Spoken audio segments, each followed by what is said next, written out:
Severe weather could impact large parts of the U.S. again today.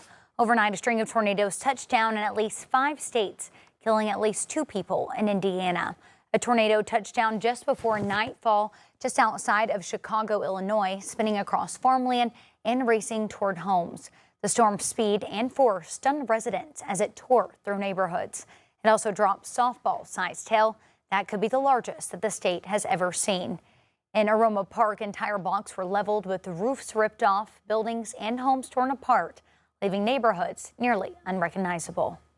Stepped out and saw our neighbor's garage gone, power line in the next neighbor's house gone, both of our cars, my living room, our shed, gone. Went door to door through the rubble, performing search and rescue efforts as cleanup begins in the hard-hit community. Well, the U.S. is ramping up military action against Iran around the critical Strait of Hormuz. Officials say that the U.S. has hit thousands of targets as concerns grow about global impacts and the conflict's next phase. The U.S. military says that it has struck more than 5,500 targets inside Iran, including more than 60 ships. Central Command says U.S. forces also destroyed at least 16 Iranian mine-laying vessels near the Strait of Hormuz on Tuesday. The narrow waterway carries about 20% of the world's oil supply. Iran is also striking back by air, with suspected Iranian drones hitting at least 3 ships in and around the strait overnight.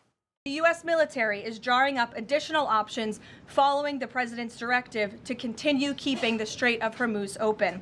I will not broadcast what those options look like, but just know the president is not afraid to use them. The Pentagon says as the war enters its 12th day, around 140 U.S. service members have been wounded since the operation began. Well, the family of a man who died in Arkansas DHS custody back in September is now seeking a financial settlement. 21-year-old Zachary Moore was a resident at the Southeast Arkansas Human Development Center. He died following an incident where he tried to bite staff who later chemically injected him. 5 months later, his mother filed a petition seeking a $725 settlement. It will be discussed at a state capitol subcommittee meeting on Monday. DHS says that the 12 employees involved in the incident have been fired, and the development center has gone under a leadership change.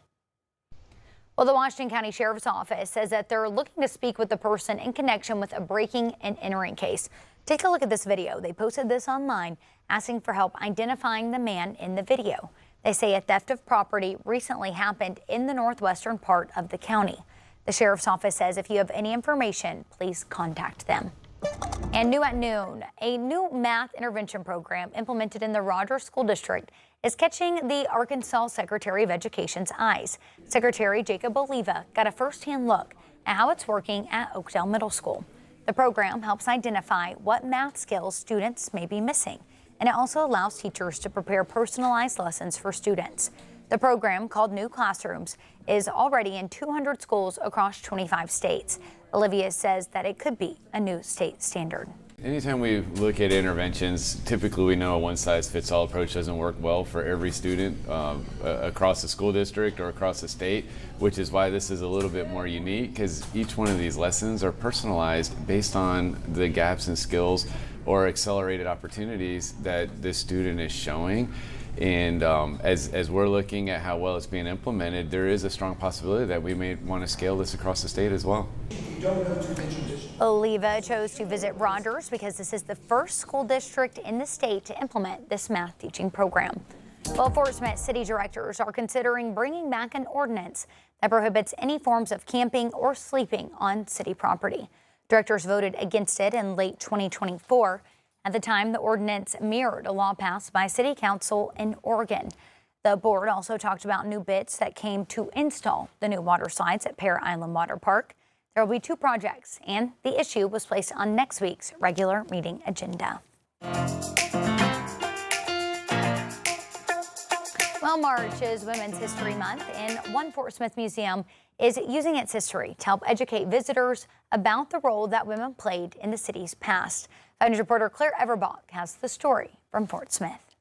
I'm at Miss Laura's Brothel Museum in Fort Smith, a building that holds more than a century of history in the city.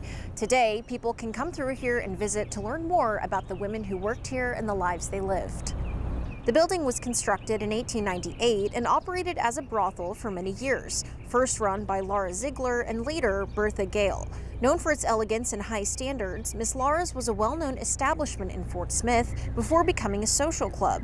Today, the building has been transformed into a museum, preserving the stories of the women who were part of its history. Staff here say their goal is not only to share that history, but also to give visitors a new perspective on the women who lived here. We want to educate everyone who comes through the doors and have them leave with a positive feeling, but also knowing that they know more than what they did before they walked through the doors. As a young woman, you are very moldable, and it kind of changes your perspective on all kinds of things, and you see women in a different light completely, especially generations like our grandparents or our great-grandparents. During Women's History Month, Miss Laura's will be holding events like poetry readings, trivia night, and yoga. You can read more about those events on our website, 5newsonline.com. In Fort Smith, covering news where you live, Claire Everbach, 5 News. Well, exciting plans are underway in Bentonville as Live Nation is hoping to build a brand new indoor music video. Plans are to have it next to the Momentary. The proposed Bentonville Ballroom would hold about 2,500 people. If approved, the venue would bring national touring artists, community events, and local performances to downtown Bentonville. Developers estimate that the venue could generate more than $46 million in economic impact each year, while supporting around 280 jobs. Live Nation says that the region has the demand for a venue like this. It's a great music market. There's a ton of music fans, and we're very excited to bring more music to the community. Pending city approval, the Bentonville Ballroom would open in 2028.